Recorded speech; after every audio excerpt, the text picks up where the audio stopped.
Yeah, well, let's hop into another kind of like hot topic. I know Lauren mentioned earlier brands that have kind of like hopped in and hopped out of the plus size market. And one brand infamous for doing that is Old Navy. I feel like I used to shop Old Navy a lot when I was younger because it was one of the only places that would have my sizes. I, in my dream, wanted to go to like Gap or Abercrombie, but they just didn't have my sizes. But Old Navy did, and that made you feel kind of like still cool, and you could still get that at the mall. You know, so when you went with your friends, okay, we can all go to Old Navy and all find some cute stuff, you know? And so it does feel kind of like a disappointment when they hop in and out of wanting to service our community.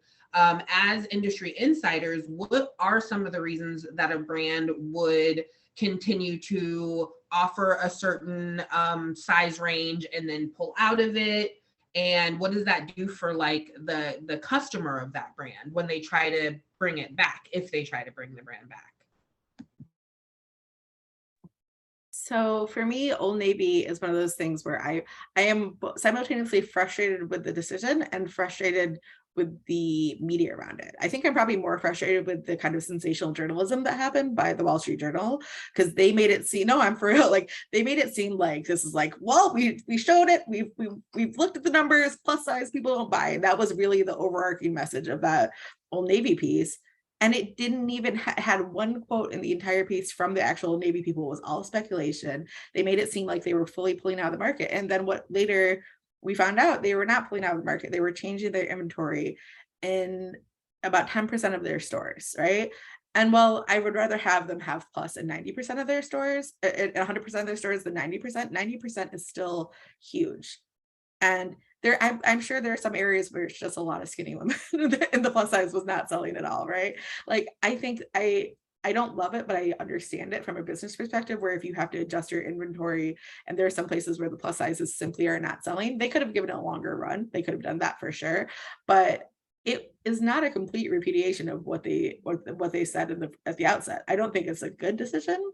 I think they also shot themselves in the foot at the outset by saying all sizes in stores except for size 30. Like that was such a weird decision in the outset too, because they had this beautiful size inclusive splashy announcement that was super exciting, and then it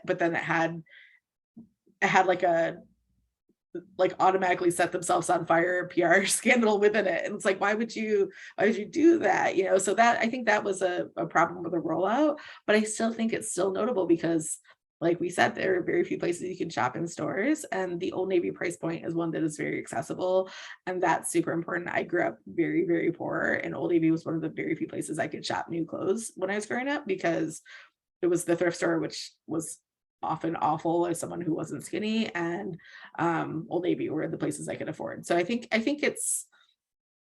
they could have done a better job at announcing how they were changing it.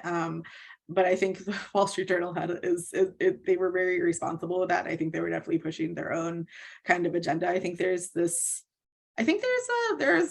good section of people in the business industry hoping for plus size to fail, because fat women embracing themselves and fat women being happy in their own skin is a big danger to the diet industry, which is one of the biggest industries in the world, the weight loss industry. And there are people who are quite literally invested in that, who don't like the idea of fat women being able to walk into a store and find clothes that they like, because that disincentivizes us from going on crash diets and trying the newest weight loss pill and all of these things, which is a huge industry. So I think there are people, especially in the economics world, who don't like the idea of plus size fashion flourishing. And I think there are forces against that, and I think the Wall Street Journal and that article was one of them. I will say, in the case of Old Navy, I think it's very interesting that, I'm just trying to remember, I was around, I remember when Old Navy even came onto the scene in a major way. I remember that moment. It was like, oh my gosh, we've got to shop at Old Navy. This place is so cool, right? And I remember when they introduced plus sizes. Performance fleece, sis, come through with the performance fleece, okay? Every time I needed that performance across the chest. Play. And I remember those with the big old navy across the chest and the whole nine. It was a whole vibe. But I specifically remember when they first brought plus sizes, you know, into the experience. And then I remember when they took them out, and then they brought them in, and they took them out, and then they brought them in. I think this most recent go around might be the third or fourth time that they have tried to bring plus sizes into the store and then took it out. And so I don't have any insight. I'm sure there's, you know, a lot of information out there as to why this is, but from a somebody that is observing this experience and somebody that has tried the clothes and have worn them, I can share my personal shopping experience with Old Navy. Their plus sizes specifically has always been a fit issue for me, always been a fit issue.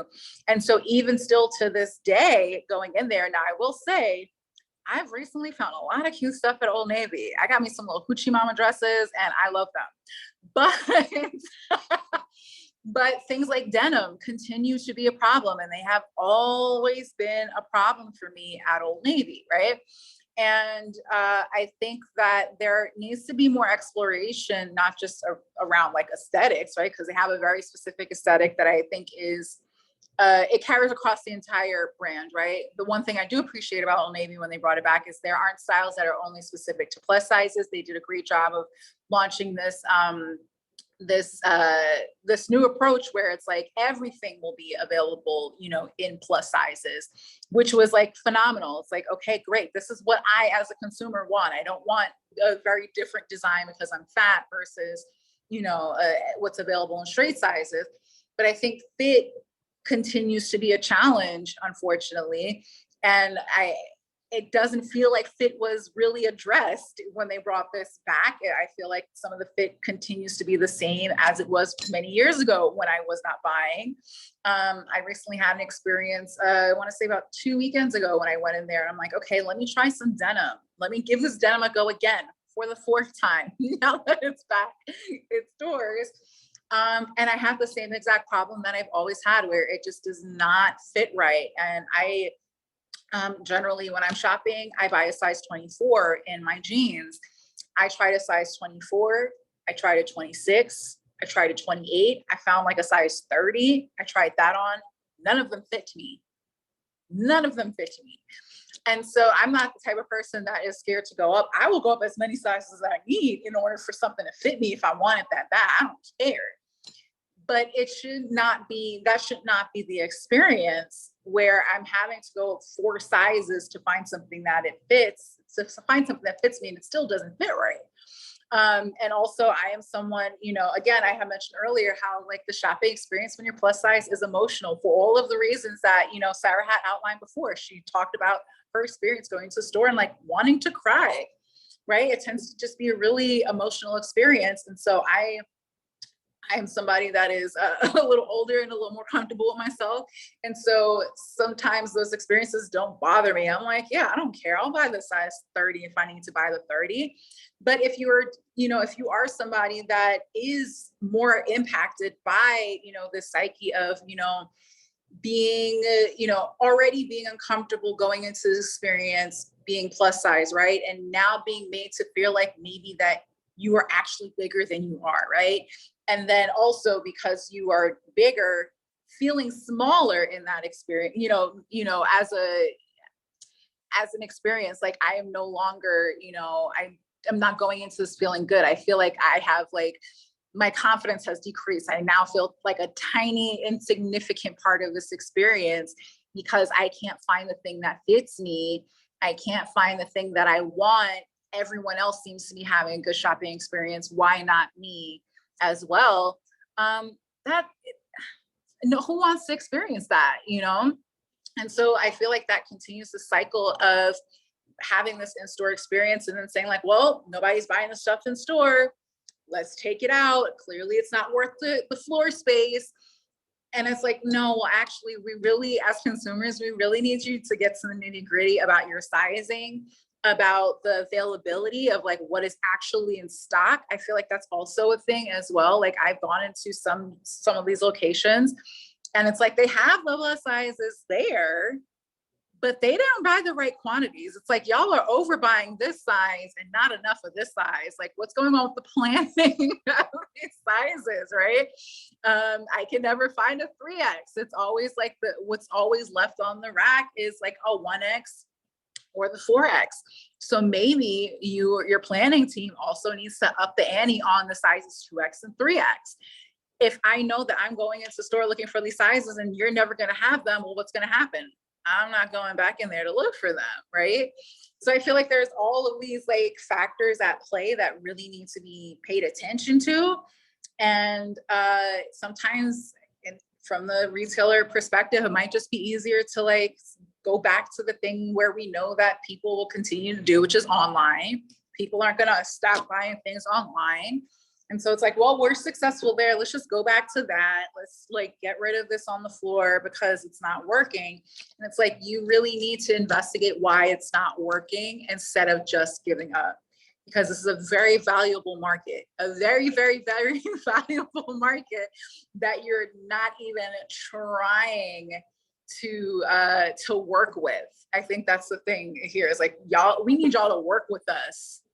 Don't just throw clothes at us and go. Like, we need you to like really be invested, because one thing I will say is the plus size community is very loyal to the brands. When a brand works for us, we go hard. We go hard for those brands. And so I think once companies actually realize that and invest, like they will realize that it won't just be about acquiring those customers, but like the retention will be high. But we need to know that y'all actually care about our experience in order for us to like really value and continue to purchase from you. Absolutely yes to all of that. I was just nodding almost the entire time because yes, yes, yes. Like I fully agree with that. And I think kind of to bring it back to the theme of this meeting, we have the power to change it because we are numerous. We are there's a lot of us, right? And so one of the things that I have seen in my time in this industry, I've seen a lot of change. There's still a lot of work to do. Like we're not even close to parity with straight size market, with straight size customers. Our experiences are still very different, but our voices, when we put them together and when we get behind something, we can have an impact. And that happened with that department store experience I had. It was, I think if it was just me crying on my stories, not much would have changed, but there were thousands of people sharing it and adding the brand and saying, we need to do better. Can we, let's do better. Like there was a lot of that. And then they did, because they sometimes you got to kind of hold their foot to the fire a little bit and be like, hey, no, this week we're not going to accept crumbs. We're not going to accept scraps. We're going to demand to be treated with the same like respect as a straight size customer. Like we should be able to, be treated with that same respect and the same just care. And I think that Lauren really hit the nail on the head with that. It was like, you need to care about us as customers. I don't expect any business to do anything out of the pure kindness of their heart, but there's always going to be the monetary aspect, right? It's capitalism. That's a whole other issue that but under this current system, I don't expect brands to do it just because it's the right thing. But if you do it right, you can do the right thing and the good business thing, and it can be the one and the same. And that's the thing I need brands to really get, because if you try to shortcut around it, if you try to do it just for the temporary cloud or just for the cash grab, one of the things I always tell my consulting clients, this is a very savvy market. We can sniff out the bullshit very quickly, and we will see that. And that is when you get the PR disaster. That's when you get the nightmare, because we will be like, that's some bullshit. and that's what's going to happen. So if you are doing it with the care and you're treating us as a customer base that you really want to cultivate and treat us with care in that respect, it's going to be a good thing for the brand in the long run, and it's going to be good for the customers. And like Lauren said, we are a very loyal market, so it's a smart thing to cultivate us as a customer base.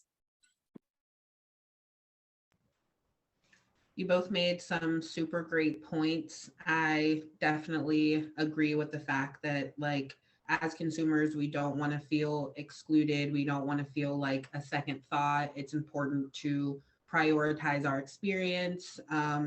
And I feel like specifically as plus size consumers, we have often felt excluded and left out and just disregarded. And so we can be like extra sensitive to that. I think another parallel topic that I kind of wanted to touch on briefly is kind of how this relates to community.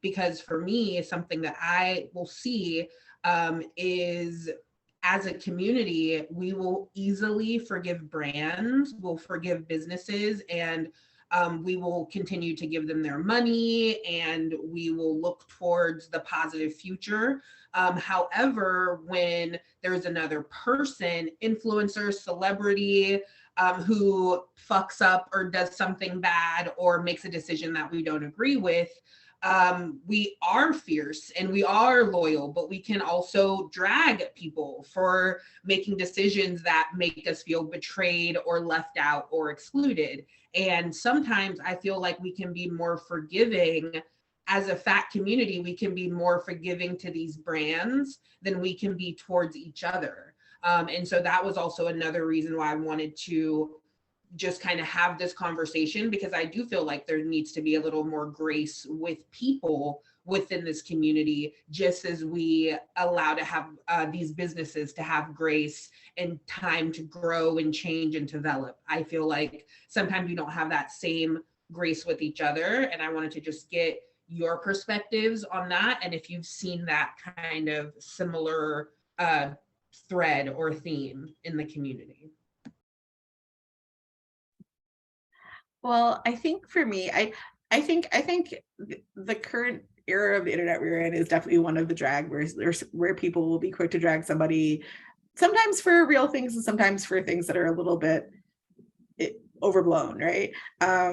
Like there are times when people really need to be called out and like, hey, this is not okay. And I think that's completely fair. I think people need to be held accountable for things that are a betrayal to the community. Like if there is a influencer who got their start on body positivity and became famous and has an incredible life now because they've been hawking body positivity for a year, and then they get a check from a diet company selling a diet drug. Like, I think that's a fair thing to call somebody out for, right? Like, I think that can be a betrayal to like what you have said you stand up for. And I think for me, it also comes down to the expectations part. Like I said, I have no high expectations for like the pure moral goodness of companies. I would always prefer to buy from a small business that actually has somebody at the helm who cares, whether that's a plus size woman who is the designer, or whether it's a straight size ally who actually gives a fuck about the community. Those are the brands I always feel the best shopping at.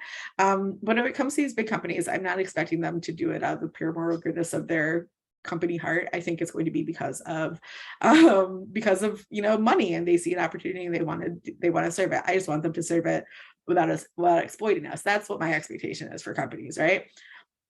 As an influencer and as someone who's been in this community for a long time, the thing I don't like is when I see other influencers kind of treat the community with the same callous disregard that we might expect from a company. So if they're like, whatever, I'm getting that bag, like get that bag, but that doesn't mean people are going to be, I get it as a plus like influencer. We do not have the same opportunities as straight size women do. And it's harder for us to get brand deals, and it's harder for us to get sponsorships and things like that. And that's a real issue. But I do think if you've marketed yourself as someone who is like anti-diet, anti-weight loss, and pro being in your own skin, and then you do things that are in the exact counter, that exactly contradict that, and are really kind of harsh and for some people it can be triggering way. That example I was referring to, like that didn't personally affect me because I'm like, I wasn't looking to that person as kind of my like guidance. But for a lot of women who that was their only introduction to body positivity, they're going to think, okay, body positivity means I should get this like fancy new weight loss drug that's kind of experimental and has a lot of side effects. But this person wouldn't lead me astray, and they're leading them astray. And I don't think that means no one can diet or lose weight. I think that's a very complex and sticky subject within the community, because if you've again, if you've built your audience on plus size community and then you're no longer a plus size person, it's going to be hard to resonate in the same way you initially did. I don't hate people who are now skinny and not now shopping straight size. I'm a little envious of some of their clothes that they get that I can't get, but I'm not going to like ostracize them. I'm just going to be, I might be a little like, oh, damn, I wish I could wear that, and I'll plus size please the company. It's not going to be me going for that person. But I think it's when it's a betrayal of kind of like the core tenets of what you built yourself up to be. I think that's less of a unwillingness to forgive and more of a holding accountable. I definitely agree. I feel like my motto, I will say, especially within the last few years, because we've just been going through a pandemic and opportunities, have been harder to come by, like Sarah mentioned, especially when you're a plus size content creator, influencer, whatever you call it, the opportunities are harder. And so my motto is get your bag. I'll never fault somebody for going and getting their bag. I do agree, though, there are certain instances in which the criticism will be justified, and that person has to be prepared for that criticism. They have to know that criticism is coming, and if they don't care because their income and their well-being is going to be more important to them, like I can't fault somebody for that. Like, if you got to get your money, you got to get your money. If nobody is physically harmed, that's the only thing I care about. Like, nobody's physically harmed in the process. Do what you got to do. But be prepared. Be prepared for that backlash and understand that, like, it's not everyone else that is crazy and hating and whatever. You are doing something that is morally unjust, in the respect of the community that you have grown in. And so I do think the influencers or the content creators that are in those situations need to be understanding of that. As far as forgiveness, as a consumer or as somebody that consumes a lot of content, I feel like it's really just up to you as a viewer. Like, how much do you care? How much do you truly care about, certain issues that you'll be deeply invested in, either no longer supporting or continuing to support maybe somebody that does something that you don't like. I am going to go out there and say that, like, I've got some problematic faves that I still follow that have done some shady, not things that are like, again, harming people, big no to me. But so, some influencers that have supported a brand where I'm like, girl, what the fuck? Like, what? Why would you do that? But also I'm like, you know what? I still like you. I still like the things that you do. I'm still gonna like your post. So I would be lying. I would be lying to say that, that I haven't done that, I think it is important as a community to hold certain people accountable. What they do with that accountability is up to them. How you choose to continue to support them is up to you. I will say there are certain influencers that have done things where I'm like, I will never support them again, because they have done things that I think are harmful. But I really feel like everyone has their scale as to how much they're willing to support. If there's like something that's like a little wrong and a little shady, it's really just up to those users to decide, like, is this something that morally I will continue to support or not support? And those influencers that are doing the things, they need to be prepared to lose followers if they're doing something that's wrong. Is your follower, is your community worth losing, losing or disappointing in pursuit of the bag? If they are, that's your business. I can't foresee myself like doing something like that, as somebody that is fat and has been fat for all my life. And, my majority of my followers are also plus size. Like, I am of that community. And so I'm not going to go out there and be like, you know what? I am going to support, what is it? Beachbody, whatever. I don't know. Like, whatever is like a crash diet, I wouldn't go do that. But if there is an influencer that I follow and he or she pops up one day and is like, you know what? I'm all about this, what is it? What is it? VSG, the weight loss surgery, whatever. I'm all about VSG, and I'm also on a crash diet. And hey, you know what, girl? I'll get your money. You're so supportive. Look at you. If everyone just had followers as supportive as you, go and get your money, girl. I just support you getting that bag. Girl, it's hard out here. It is.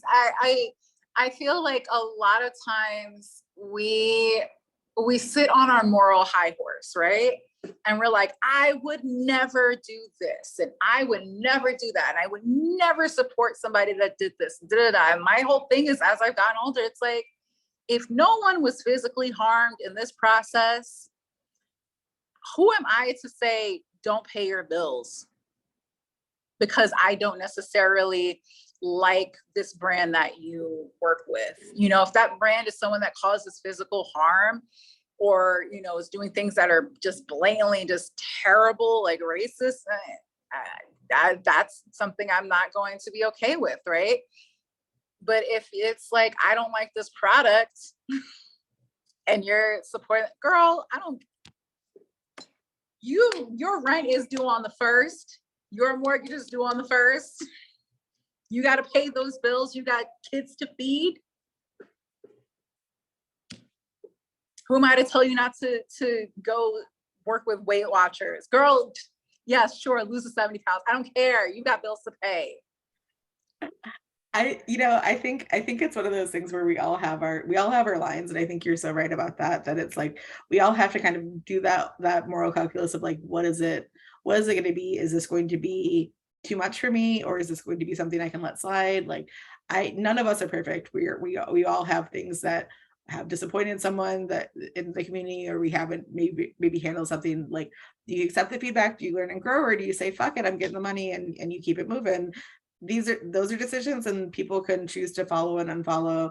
I think, as Lauren was saying, you have to be, if you're going to do something that goes against everything you've established, you have to be prepared to get some backlash, and like, you don't get to determine. I think one of the things I've seen recently people say is like, you don't get to, when you harm somebody, you don't get to tell them how they should express their disappointment. You don't get to say, you shouldn't be angry at me. Like, people could be angry at you. You don't have to like it. But if you're doing something that is in stark contrast to everything you've set yourself up to be, you have to expect disappointment and anger. And some of these kind of controversies I did not know about on my own. I only knew about because my readers are coming to me and being like, I am so disappointed, I'm so hurt, I feel betrayed about other influencers doing this or that. And it's like, I hate to see that, like, I don't like like, I agree. It's like if it's like, I don't like the style of this brand, whatever, if it's something that's like causing like emotional harm or things like that, I'm like, that's usually where I draw my line. But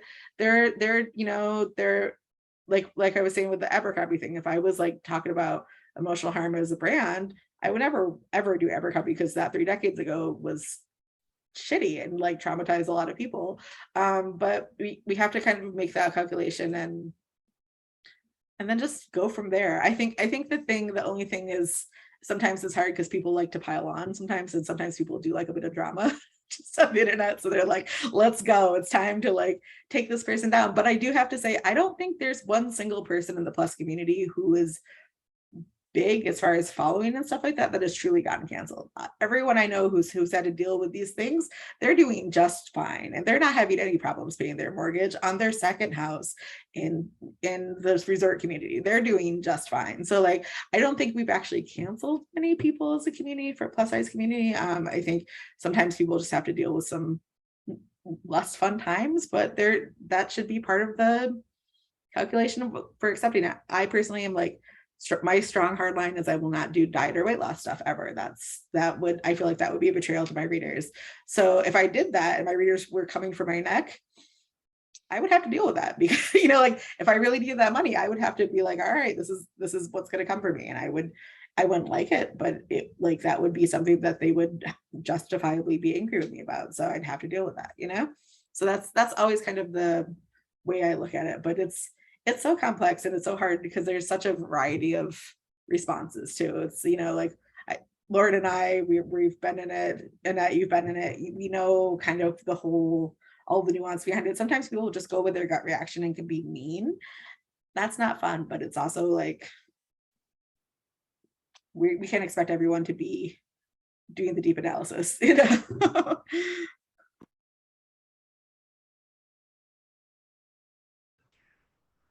No, you're both right. It's a tricky situation, and no one wants to get canceled. No one wants to get dragged. But I do think that it's important, just as important as we like research these brands, that we research these, you know, because these interwebs will start spreading rumors and spreading stuff before they know all the real details. And just as loyal as the fat community is, we will drag somebody real quick too, you know? So sometimes it does take a little due diligence, a little research to get the facts and to make sure that everything that you're hearing is actually what is factually going on before you jump on the drag bandwagon. And so I wanted to definitely touch on fast fashion because I feel like that is an important conversation, specifically for plus size shoppers. For some of us, that is the only place that we can find something affordable, fashionable, and that fits. And so there was a huge discussion around Shein, and I still feel like people are figuring out how they feel about Shein. But I would love to have you both weigh in on fast fashion, Shein, and kind of like who you think is doing fast fashion the best right now for plus sizes, if there is anyone. So I kind of struggle with this because we as an entire world know that fast fashion is terrible for us, right? But fashion in general has always been terrible for the environment, right? Fast fashion is making it worse. And so there is a moral dilemma because on one hand, it's like we should not support these brands. They have terrible practices, labor practices, environmental practices, the fact that things get overproduced and just end up in landfills literally all over the world, and often in areas that are third world countries, or, you know, where just it's ridiculous, right? On the other hand, I understand that on a micro level, right? As somebody, if I am a person that makes a certain amount of money and I need to get dressed for work, or I need to get dressed for an event, do I have $300 to support this brand that makes sustainable fashion, that has special dye from, I don't know, some remote place and hires, all community workers and pays them fairly? Like, no, I don't have $300. I don't have $300. I've got $20 to buy this dress, to go to this baby shower, and that's what I've got. And so that is what I can afford. And so, like, I feel like we can't really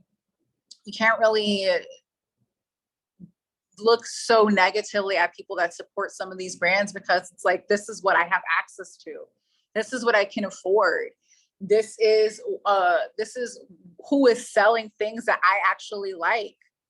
And so there is just like this challenge of like, who am I? I recognize my privilege here, right? I am not I'm a middle-class American that can afford to buy a $300, sustainable garment if I wanted to. And so I can't sit here like on a high horse and be like, oh, everyone is terrible. You shouldn't be supporting these brands. You shouldn't do this, right? You got to do what you got to do. I think if you have access, I think it's important to also support those brands that are have practices that are more fair, that are less harmful to the environment. At the end of the day, everything is going to be harmful to the environment. That's just the reality. Even your sustainable brands that you love so much, they're doing harm to the environment, period. There's just no way around it.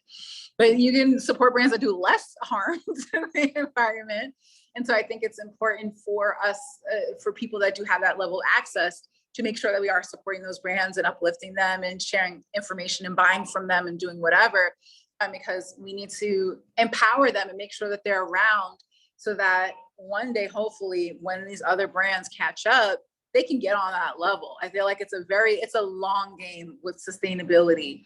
But when it comes to fast fashion, like I personally just struggle with it. I just know that there are people that have a certain level of access and that's it. And especially when you are fat and you don't have, you can't go to all of these brands because they don't even sell your size. If I'm a person that wears a 3X, I can't go everywhere, but I can go to Fashion Nova. I can go to Shein. I can go to, I forget what the other one is that's becoming popular now, but I can go there. I go to Boohoo and a PLT, Pretty Little Thing. Is Miss Guide still around? Miss Guide is no longer around, right? I forget which one is not. I can't remember which one is no longer here. But those are the places that I can go. And so I'm going to go there because those are places that sell the things that I can buy. And so it's really hard to tell people not to do that. I think it's really up to more brands, the brands themselves, to try to find more sustainable ways to do the business that they're doing, and more ethical ways to do it. But I feel like the onus can't always just strictly, unfortunately, can't always just only be on the consumer. We have the power to not buy those brands, but we also don't always have the resources to not buy those brands. So I feel like there's kind of just like, it honestly goes either way. I've never shopped Fashion Nova. I have like 2 things that I purchased from Shein. And I can't really speak to all of the fast fashions of the world. But also I don't feel like as a fat person, I'm in a place to tell another fat person to not buy these things just because I have the option not to.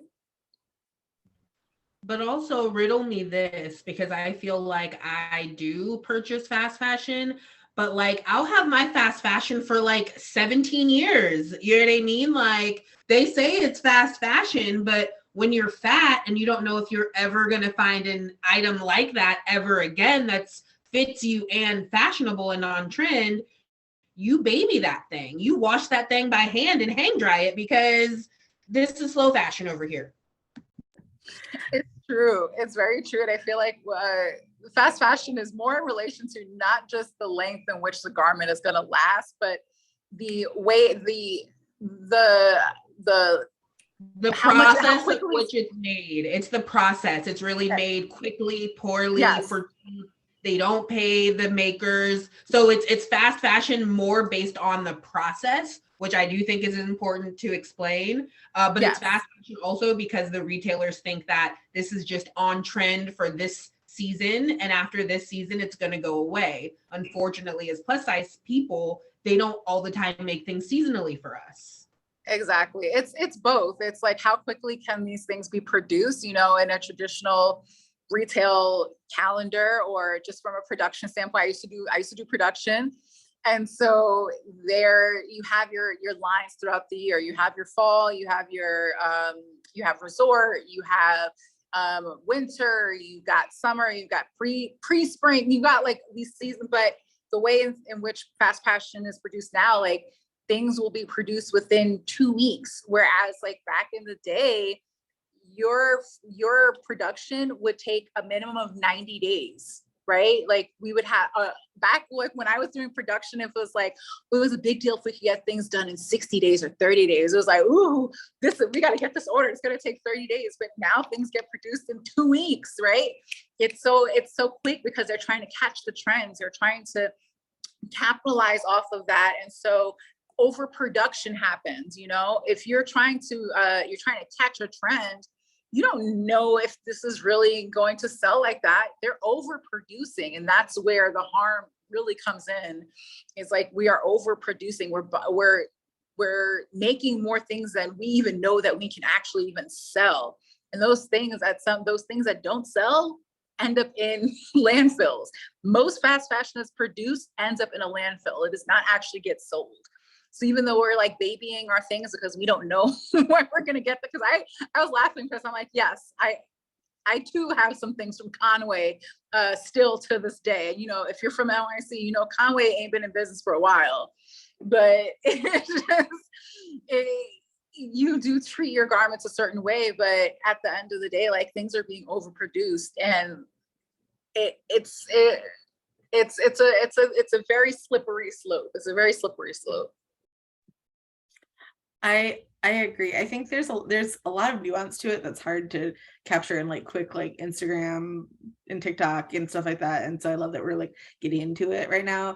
A lot of things that Lauren was saying, I'm like, yes, absolutely that. Like I said, I grew up very poor and I know what it's like to like not have options. So like Old Navy was huge for me because I could find cheap things on clearance, and that was like a really important thing.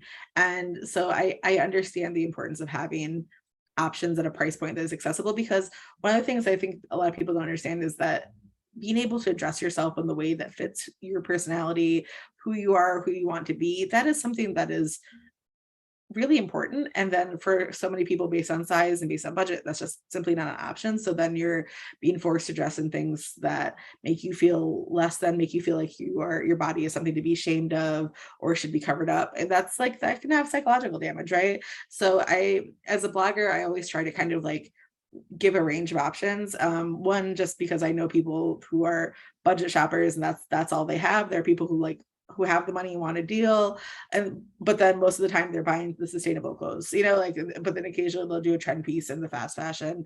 And so I try to kind of hit a balance. There's some, like you said, there's some brands that you don't do. I've never done Shein, I've never done Fashion Nova myself. I don't dog anyone who does those brands and who buys those brands or even shares them as an influencer. Me personally, I'm like, it doesn't feel right, but I have some stuff from Boohoo that I like, and I you know, like, and there's some fashion brands I think do it a little bit better than others.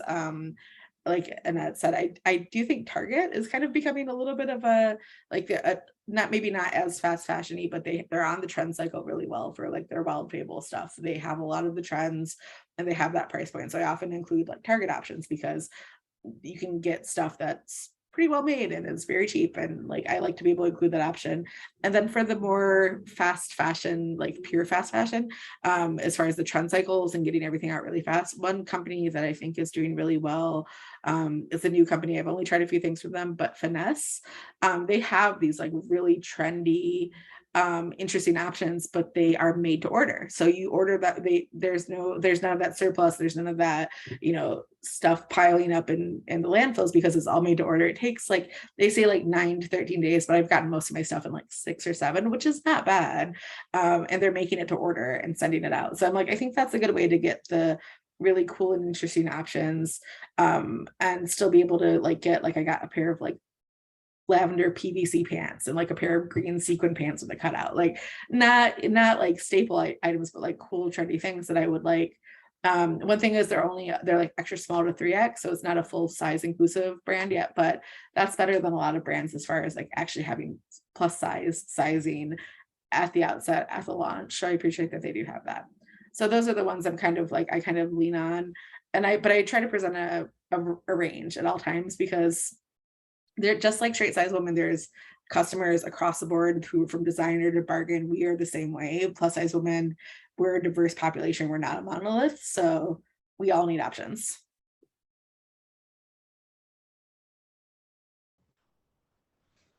I agree with everything you both said. I definitely think that there needs to be options. I feel like in the fat community, we are often asking for more like quality items. And I feel like sometimes the retailers can be confused because they're asking for better made, higher quality items, but everything has to be at a lower price point. And so the retailer might think, hey, this customer isn't going to buy a higher price point thing because all we hear them asking for is a well-made, lower price point thing. So first we need to figure out what we want, which is actually both, which is all of the things, you know, we want all of it.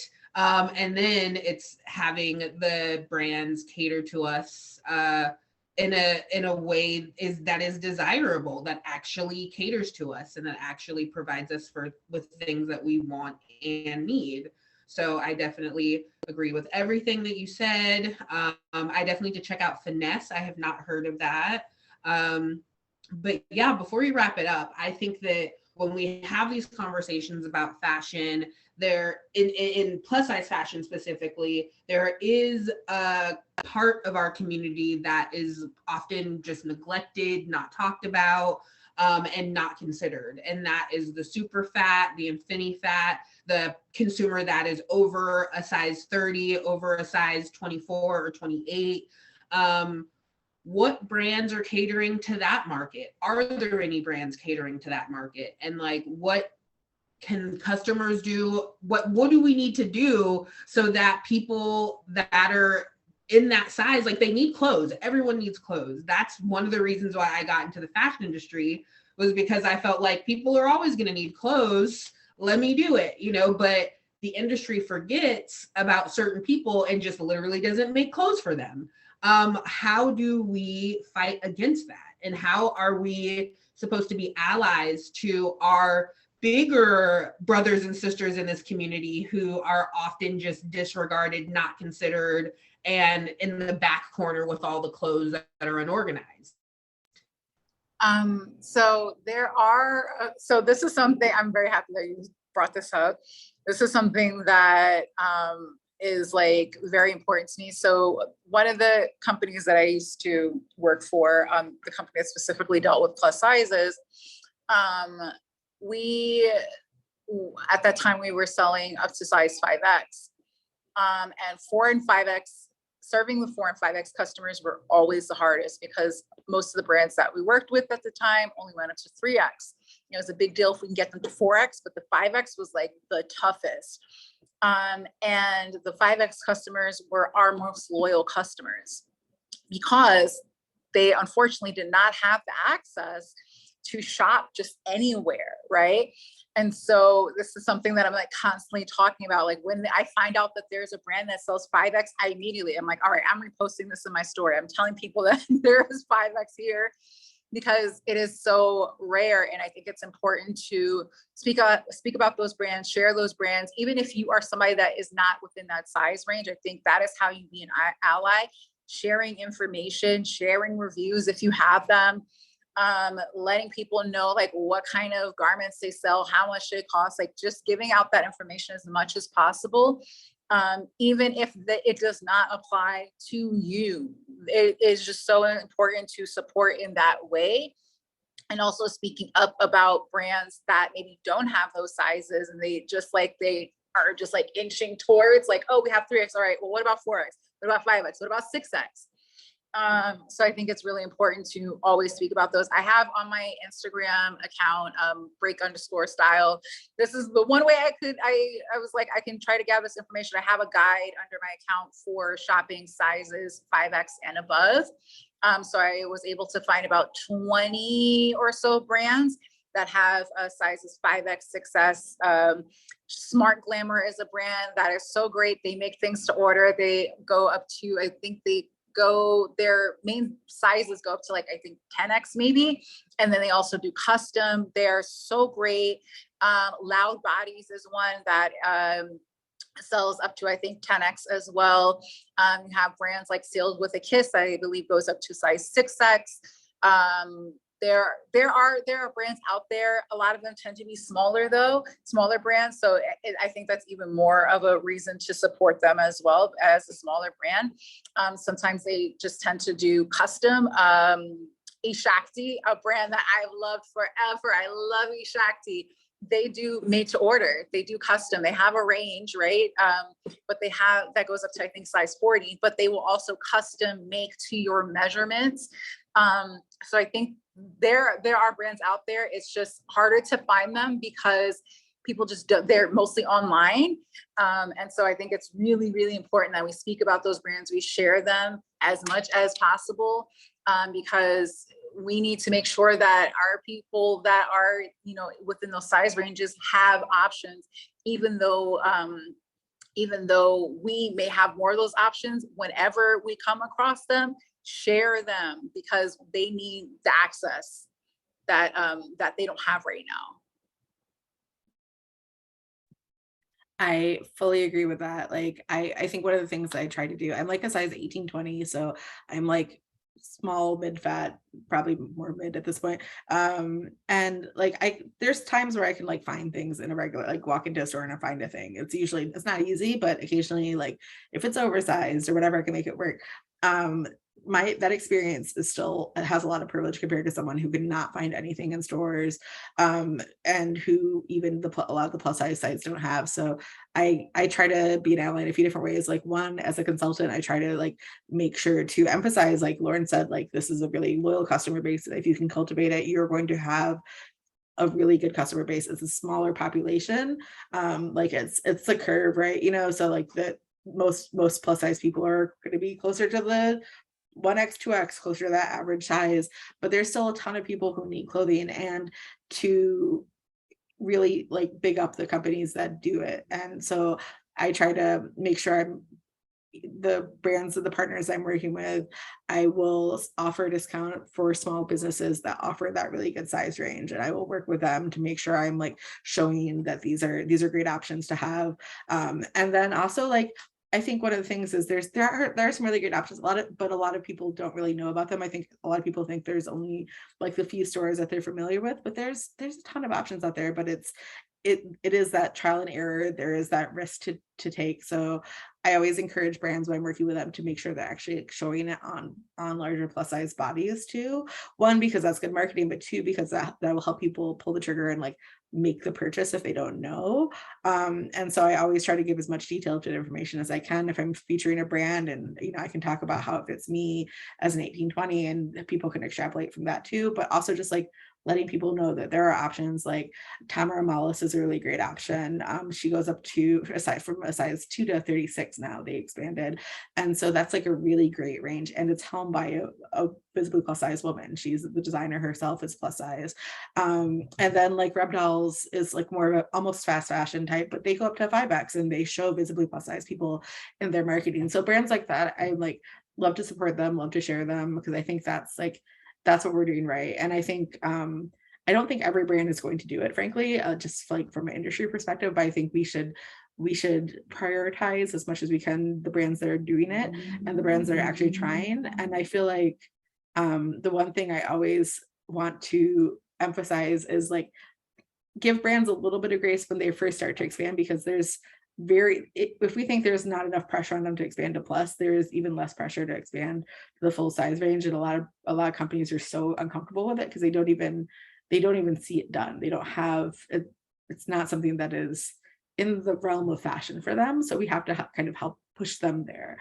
So that's where another place we're using our voices and saying, hey, I want to shop this brand, but I'd rather shop it when it goes up to the size range. So I can shop with my friend and like really bring it to them and saying, this is something we want. So I try to do that behind the scenes and publicly. And you don't have to be a consultant or a blogger to do that. You can do that as any person who cares, you know? So like we can put that pressure on companies and say, this is something we care about and will help me be a loyal customer, even if I'm not in that size range. Yeah. And also I love that you mentioned just giving brands grace.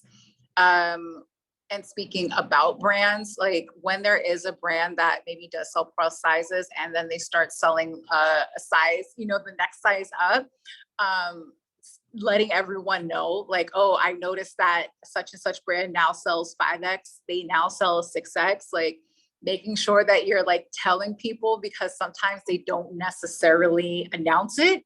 And so if you are in that size range, you obviously like, you want to shop there, you don't know. But if you are somebody that is a 3X and you know that this brand sells a 6X now, like tell everybody, make sure everyone knows. Like, I think Ashley Stewart recently started selling 36 or size 36 and 38. Like tell people, like Ashley Stewart traditionally has always gone up to like a size 24. Let everyone know. Same with Torrid when they started selling 6X. I think they're still selling 6X, right? They're still selling it. Yeah. But tell people, like, if you're a Torrid shopper and you wear a 6X and you didn't know, like, let people know. It's so important. I feel like one of the beautiful things about the plus size community is that we are an actual community. I don't know, straight size people have a community, but we got one and the shit is strong. It is a very strong community, and we support like no other, because we know how hard it is to shop. So like everything that kind of flows to this community is through word of mouth. So like, I love that Sarah's doing the work with these brands and like letting them know like that is a way in which she supports community, right?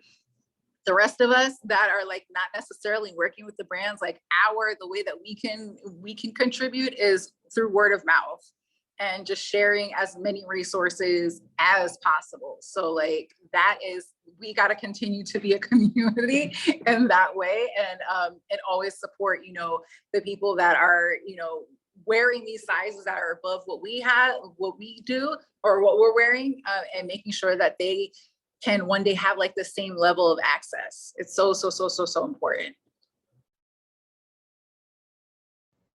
Agreed. I try to, one easy thing to do is if you're sharing something, share the size range if you can. I think that's super helpful to, like, I posted a dress the other day and it was like size 10 through 40, and like, I love it. It looks great on me. It's going to look just as great on someone at a size 40, like, and just to have those options. And I had readers that are larger plus size women be like, thank you for sharing. Like I would have never even known to look here. Right. It's Lane Bryant, but I think a lot of people don't know that Lane Bryant's extended up to that size 40. And like, so that's like one of those things where people, sometimes you have conceptions about what brands are in your mind. So like, if anytime we can give that information and like spread the word, like you said, I think that is super, super important. Thank you for saying that, because I definitely didn't know they went up to size 40. So now I'm going to go tell people on my account that Lane Bryant is selling size 40 now. Like, this is so important. There's the dress. I'm going to put out my stories after this. The dress I'm wearing is on sale right now. It's like $23 and it's so cute, and it's up to size 40. And like, it's like a cute little body. Like, it's adorable. I'm like, more of this. Wait, it's a size 40 and it's a bodycon? Yes. And it's a bodycon. And it's trendy and cute. So yes. Okay, Lane Bryant, come through with the bodycon trendy. I'm loving it. You ladies have shared some incredible gems. This was such an enlightening, enriching, and entertaining conversation. I just love catching up with you and hearing your perspectives on this. If there's any like last minute or like roundup, sum up things you want to say before we wrap it up, and also just let people know where they can find you, follow you, all that stuff before we go.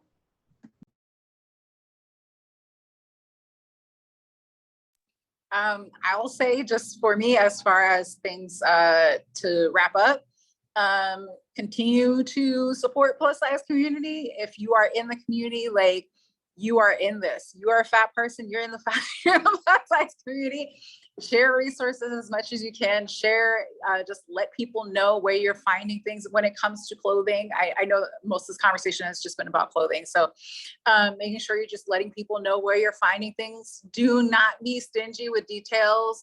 That is a big pet peeve of mine. My mama always had this phrase, and I always say it: they did not stop making them when they made yours. So make sure that you are sharing as many resources as possible when you find things, so that we can all continue to, make sure that we're shopping, where we can have access, even places that we didn't know that we had access. Make sure that you are uplifting other plus size women in some of those experiences. I know, like, when I go into a store, if I see a big girl and she's struggling to find things, I will help her find things, even if I don't work there. That is how we continue just to support community. It's so important. And I will also say that I still go back to this, like, you have to do the things that are right for you, as long as they're not harming people. Nobody's racist, nobody's dying, nobody's physically harmed. You have to be able to do things that are right for you in your pockets. And, I think it's important to respect those decisions as well. As far as where I can be found on socials, BRAKE_style on Instagram, and Fat FAT NYC on TikTok. Awesome. It's been so good chatting with you. Like, I've obviously spent a ton of time looking at before. I've been to 2 fat camps, which have been amazing. But this is my first time really chatting with Lauren, so this has been a lot of fun. I think I echo all of those things, and then also I think really just supporting the plus creators and stuff that you find helpful. You don't have to like come out of your pocket to support them, but just like share their post, comment. We're all fighting an uphill battle against the algorithm these days. They don't, like it's really hard as a plus size creator because we're not getting shown to as many people, and we have to kind of like do twice the work for half the results and all of that. And most of us are doing it anyways because we care about the community. So, people who you think are really doing it for the right reasons and who have demonstrated that they care, show us that you care. I think the thing that always bolsters me when I'm having a rough day is just hearing from my actual readers. Nothing makes me happier than hearing I found something I love because of you, or I feel better in my skin because of this. Like that type of feedback is the best thing possible for me. So if you find a plus size blogger influencer who's helpful, just let them know. And I think that's always the thing I want, because again, that feeds the community and that helps us all be more connected to each other. And it really makes us just more of a unit, which I think is super powerful for how we can, push back on brands. I definitely will direct my readers sometimes to be like, hey, go let them know that we want this in more sizes, and that wave of voices can make change. So like the more we are connected and the more we are together, the more powerful we are. And then to find me, I'm Curvily on Instagram, Curvily. I'm Curvily on TikTok, Curvily on Facebook, but I don't look at Facebook because the Facebook's weird, but we cross post there. But yeah, Curvily pretty much everywhere you can find me. I've been doing this for a while, so I was able to get that screen name pretty early. So so I'm all about like helping people find the fashion that makes them feel good, and a range of options, and like body positivity, and push you back on all the garbage fashion rules. So if you want any of that, come say hi. I actually like talking to my readers too. I'm not like one of these influencers who's like above it all. This is community for me. So say hi, and I would love to hear from you.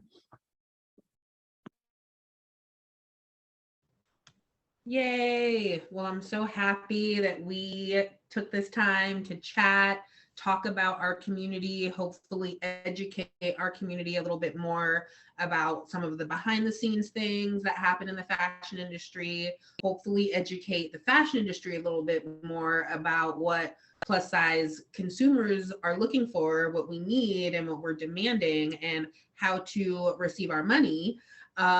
It was just really good connecting with you ladies, seeing your beautiful faces.